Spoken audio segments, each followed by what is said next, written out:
কি দেখে ভাল লাগছে না? একদম ফুলকো, ফুলকো। আমারও খুব ভাল লাগছে। কি মনে হয়? এগুলো কি দিয়ে বানাইছি? আপনারা বিশ্বাস করবেন বললে যেগুলো আলু দিয়ে বানাইছি? বিশ্বাস না করলে চলেন আমার সাথে। দেখাইতেছি কেমনে আলু দিয়ে এই রেসিপিটা বানাইল। এবার ২ টা আলু লইয়া পাতলা, পাতলা চিকন, চিকন কুচি, কুচি, কুচি, কুচি করে কেটে নেব। কাইটটা এবার ঠান্ডা পানি দিয়ে ভালো করে ধুইয়া লব। চুলায় একটা ফ্রাই প্যান বসাইয়া ১ টেবিল চামচ পরিমাণ তেল দিয়ে দেবো। এবার আলুর যে কুচি, কুচি করে রাখছিলাম সবগুলা দিয়া নাড়াচাড়া দিয়ে নেবো।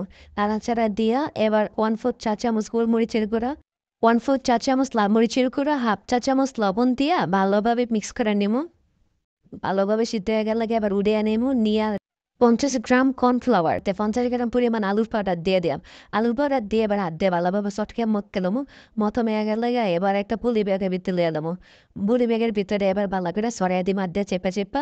তারপর একটা বেলুন দিয়ে বেলে নেবো। একটু মোটা করে বেলে নিতে হইব। বেলা হয়ে গেলে এবার একটা চাকুর সাহায্যে স্কোয়ার করে কাটতে নেবো।